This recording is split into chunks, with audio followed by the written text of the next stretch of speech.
ऐसे करोड़ों लोग हैं जो अलग अलग तरह के जीव जानवर को खाते हैं। उन्हीं में से एक है ऑक्टोपस। दिखने में काफी अजीब और इसके लहराते 8 पैर किसी को भी हैरानी में डाल देते हैं। फिर भी हर साल करोड़ों ऑक्टोपस समुद्र से निकाले जाते हैं खाने के लिए, खासतौर पर Japan, China, Malaysia, Vietnam, Korea और अमेरिका जैसे देशों में। आइए देखते हैं कैसे ऑक्टोपस को निकाला जाता है और फैक्ट्री में इनके साथ क्या किया जाता है। वीडियो बनाने में दोस्तों हमने काफी मेहनत करी है। अगर आप इसे अपना एक छोटा सा लाइक दे देंगे तो हमारी मेहनत सफल रहेगी। बड़े बड़े जहाज समुद्र में इन्हें पकड़ने के लिए जाते हैं और बड़ी संख्या में ऑक्टोपस को जमा कर लिया जाता है।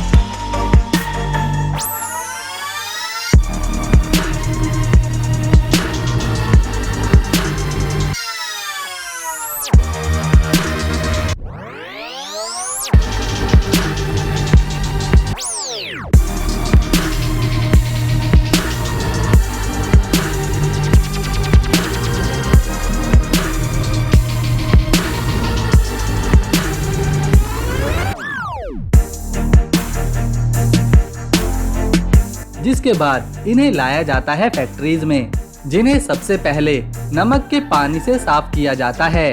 नमक के पानी से साफ करने के बाद ऑक्टोपस के पार्ट्स की छटाई करी जाती है, जिसमें इनकी आंखें निकाल लेते हैं वर्कर्स। और इसके बाद ऑक्टोपस में एक कट लगाया जाता है आगे की प्रोसेसिंग को आसान बनाने के लिए। इतना होने के बाद इन्हें एक बार फिर से नमक के पानी से क्लीन किया जाता है ताकि ऑक्टोपस के टेंटिकल्स नरम बने रहें।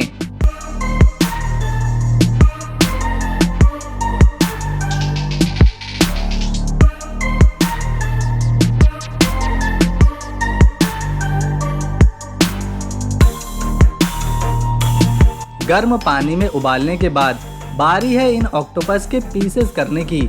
इसमें ऑक्टोपस के पैरों को और सिर को अलग कर दिया जाता है और एक ट्रे में जमा कर लेते हैं।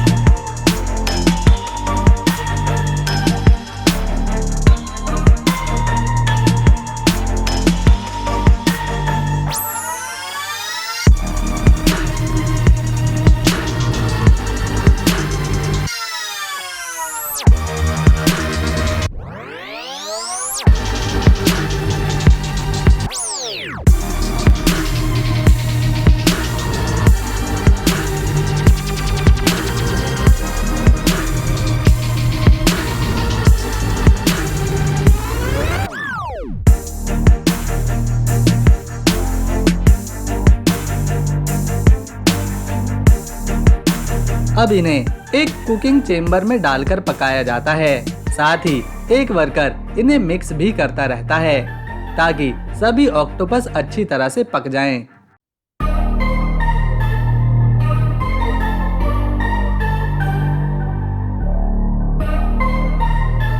जब ये अच्छी तरह से पक जाते हैं तो इन्हें तुरंत ठंडे पानी में डाला जाता है।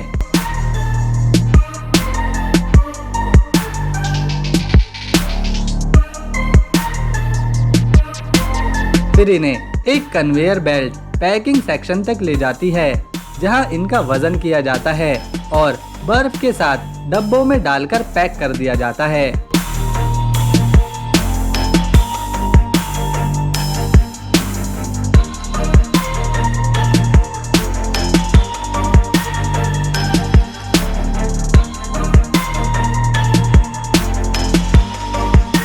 Crab processing in factory. दोस्तों अब आपको दिखाते हैं केकड़ा यानी क्रैब की प्रोसेसिंग। पहले तो समुद्र से भारी संख्या में केकड़े पकड़े जाते हैं और इन्हें फिर फैक्ट्री में लाया जाता है और एक कन्वेयर पर डाल दिया जाता है, जिसमें कुछ क्रैब तो जिंदा ही रहते हैं और कुछ नहीं रहते। अब सारे के सारे क्रैब्स को गर्म पानी के टैंक में डाल देते हैं। गर्म पानी से निकालकर इन्हें कुछ समय ठंडा होने के लिए छोड़ दिया जाता है। अब एक ऑटोमेटिक मशीन में एक एक करके केकड़ा रखा जाता है, जहां इनके हाथ पैर लॉक हो जाते हैं।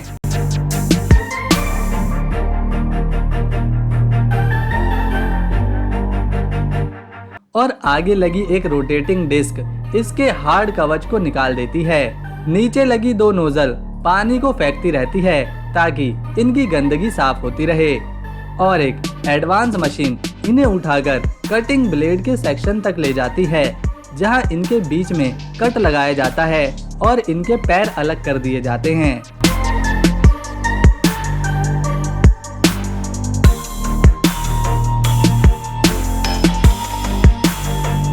एक वाइब्रेटिंग रोलर इन्हें जोर से हिलाता है ताकि केकड़े के अंदर का हिस्सा बाहर निकल जाए।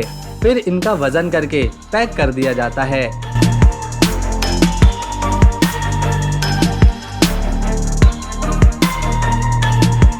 Tuna factory processing.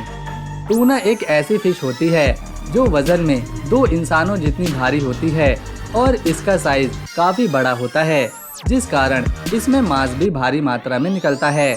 पहले तो समुद्र से हजारों टूना फिश को पकड़ा जाता है जाल फेंककर, जिन्हें बड़े बड़े बॉक्सेस में भरकर भेज दिया जाता है फैक्ट्रीज में प्रोसेसिंग के लिए।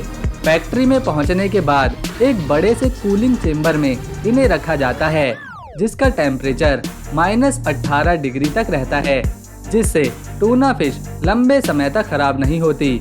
अब टूना फिश को लाया जाता है कटिंग करने के लिए,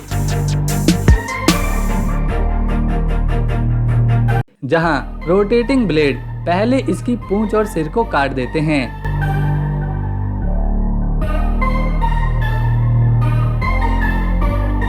अब बारी है टूना के 4 हिस्से करने की और चमड़ी को निकालने की।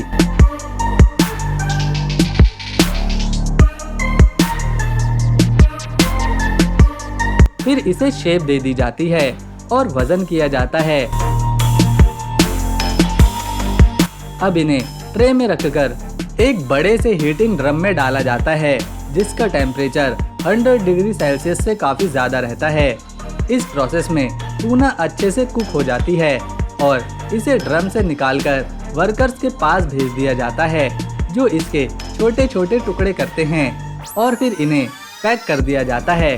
इसी फैक्ट्री में टूना के मीट को एक रोलर प्रेसिंग मशीन से पीसा जाता है और इस पिसे हुए मीट को भी डब्बों में भरकर सील मारकर पैक कर दिया जाता है मार्केट में बेचने के लिए।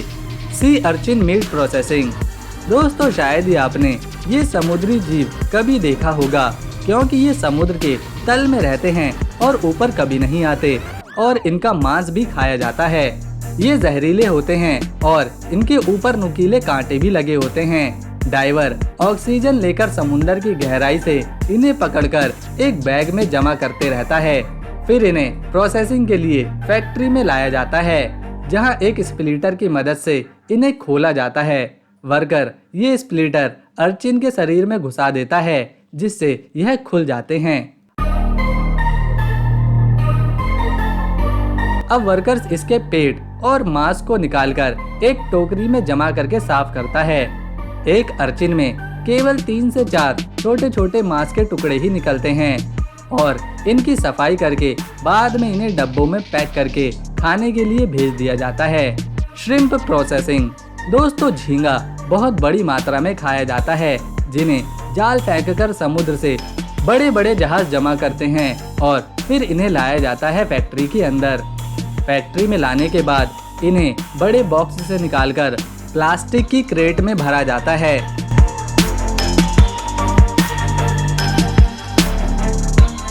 अब वर्कर्स मिलकर श्रिम्प के मांस और सिर को अलग कर देते हैं। एक बड़ी कन्वेयर पर झींगों को छोड़ दिया जाता है, जहां इनकी ग्रेडिंग करी जाती है, मतलब इनके साइज के अनुसार इन्हें अलग अलग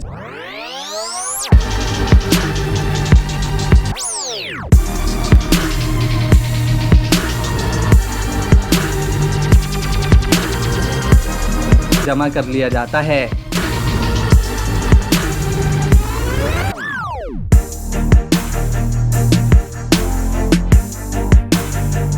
अब वर्कर्स मिलकर इन्हें स्टील की ट्रे में जमा करके कवर कर देते हैं, जिन्हें एक बड़े से फ्रीजिंग यूनिट में डालकर जमा दिया जाता है, ताकि यह लंबे समय तक खराब ना हो। और लास्ट में इन डब्बों को कूलिंग चेम्बर में रखा जाता है।